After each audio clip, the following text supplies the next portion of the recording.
And the Minister of State for Labour, Nkiruka Onyejacha, explained that having put into consideration the present economic realities, the two parties agreed on the 70,000 naira peg, even as the present 5-year minimum wage review will be reduced to 3. The ministers also hinted that this agreement was reached after President Tinubu assured his commitment to providing massive infrastructure in the area of transportation. President, and would not disappoint, and he assumed that this afternoon. Recall that Labour saw Mr. President last week, and they asked that you should give them 1 week to consult more.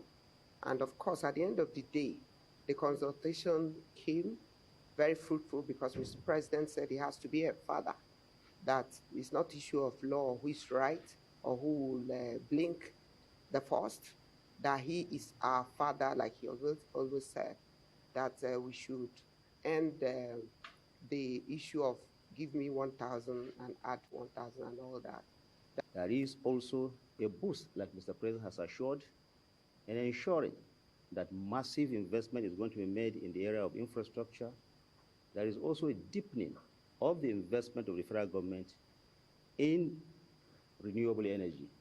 More money is going to go into the acquisition of more buses, the CNG buses. Nigeria is going to be more CNG compliant, according to the president. We are moving in this transition to renewable. And all other things that Mr. President has assured Labour, the issue of SANU and NASU is also going to be looked at. The leadership of the organized labor affirmed their readiness to align with the federal government's new wage increase with the hope that government will roll up its sleeves to provide other benefits that could create better living standards for Nigerian workers. We will not wait for another 5 years to come and review. Rather than accepting on a figure that we wait for 5 years, it's like you have to now negotiate even 2 times within 5 years with a view to going up. That is one of the reasons, why we decided to reach where we are today, because of the proviso that, President Tinubu is expected to transmit the wage increase to the National Assembly for legislative input for it to become a law. Meanwhile, the leaders of the organized labor have appealed to the federal government to intervene in the ongoing industrial crisis brooding among the Senior Staff Association of Nigerian Universities, SANU, and the Non-Academic Staff Union of Universities, NASU, and associated institutions. The labor leaders appealed to President Tinubu to nip in the bud the tension among the unions in the nation's ivory towers to forestall any obstruction to the flow of academic activities. The unions are demanding the payment of their 4-month salary, which was withheld due to the 2022 industrial action. We made a case for both the SANU and SANU and NASU. We made a case for them that the president should, as a father of the nation, should look at it compassionately and do and so that we'll not have a case where universities will be closed again. That is actually a problem because it's the children, your brothers, my brothers are attending universities. I'm not sure that the kids of the bourgeois, like those standing behind us, whether they attend these universities, we don't know. So after that appeal, the president actually said that they are going to, no, I mean the Minister of State Labor and Minister of Information. So at the end, he said he was going to look at it and they should report back to him as has been reported. So we are quite excited with that because for us, anything that we keep the university shut down, we will not allow it to happen. We do everything possible to ensure that the issues are resolved amicably. So we are waiting for the final outcome of that. In the same vein, the labor leaders have applauded the launch of the disbursement of loans to beneficiaries under the Nigerian Education Loan Fund, NELFund. They, however, cautioned that the loans should be made available to those that desperately need such to achieve their educational goals. The Federal High Court sitting in Lagos has dismissed an action filed by the Incorporated Trustees of the Socio-Economic Rights and Accountability Project, SERAP, challenging the legality of the presidential directive for the barring of SIM cards not linked with the National Identification Number (NIN). Justice Yalimbogoro held that the policy of the federal government requiring the linkage of SIMs with NINs is reasonably justifiable and that the interest of the country is greater than the right of any individual. In the action filed against the President of the Federal Republic of Nigeria, the Attorney General of the Federation, and the Nigerian Communications Commission, SERAP had argued that the directive barring over 72 million Nigerian subscribers was an infringement of the subscribers' fundamental rights enshrined under the Constitution. However, in his argument, Counsel for the President, Akintola Makinde, contended that none of the rights relied upon by SERAP was absolute and argued that the presidential directive was driven by the challenges of insecurity and kidnapping, which are disclosed through alarming statistics. Counsel for the Nigerian Communications Commission, NCC, Nnamdi Oragu, equally contended that SERAP failed to discharge the burden of proof in the allegations made.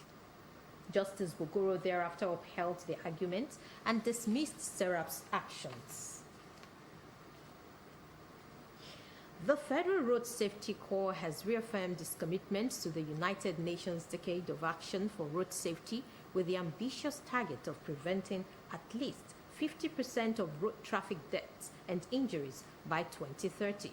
The FRSC Corps Marshal Shehu Mohammed disclosed this during a media parley in Lagos. Joshua Morakinyo tells us more.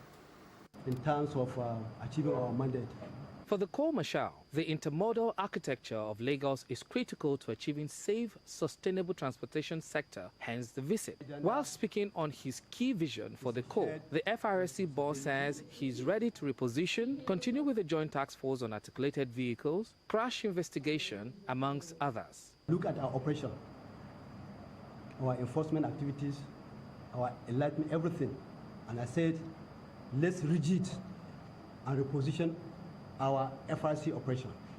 We instituted a joint task force to make sure that we apprehend those trucks and trailers and bring out those passengers down and let them use passenger buses to travel. And that's why we're engaging the press, we're engaging all stakeholders to make sure that those things is not being done so as to save the lives and property of our citizens Nigerians. We also intensify the crash investigation. When crashes occur that involve more than 4 or 5 deaths, we institute crash investigation so that we know the cause and tell the relevant stakeholders to take measures. The Corps Marshal also believes in technology, hence the automation of the Corps and the introduction of an app that ensures safety on roads, stakeholders' engagement management, and ease of doing business. This government wants to encourage ease of doing business.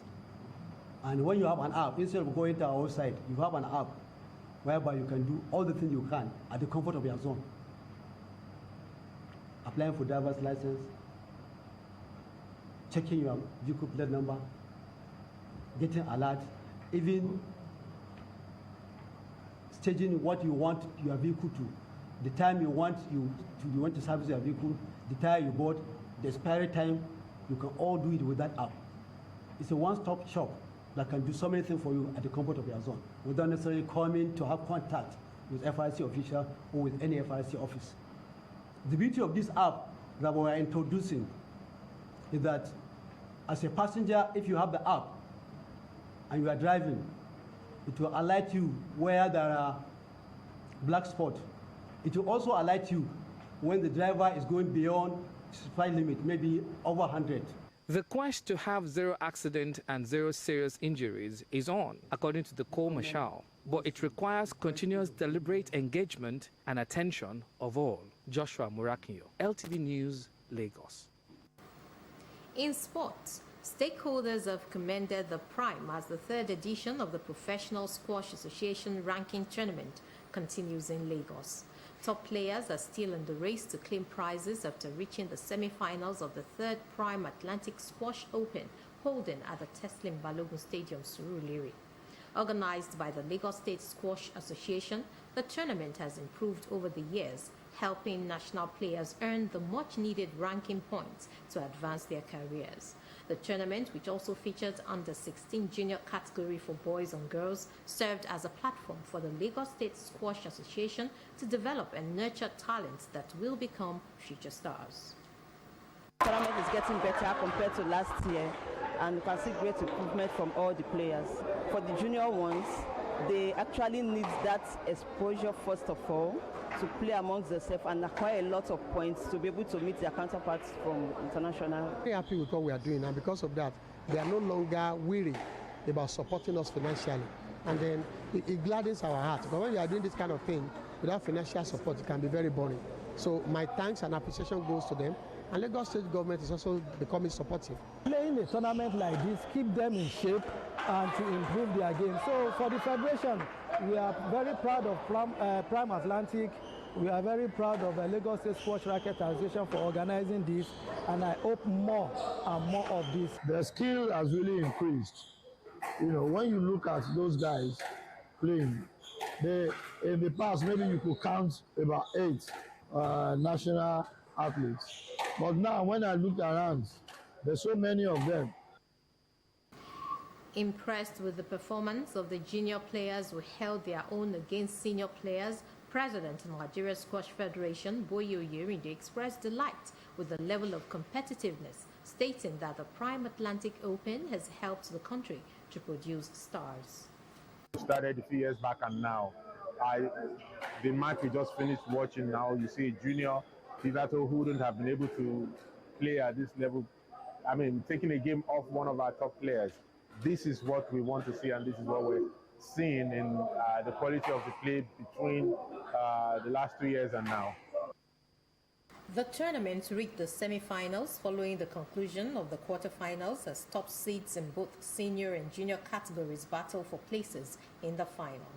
The week-long tournament will climax with the finals on Saturday in Lagos. For more news, connect with Lagos Television on these social media platforms. In case of emergencies, please call 767 or 112. They are toll-free lines. Many thanks for watching. Plan to join us at 4 for the State News. I am Tinuke Oloruntoyin Folani.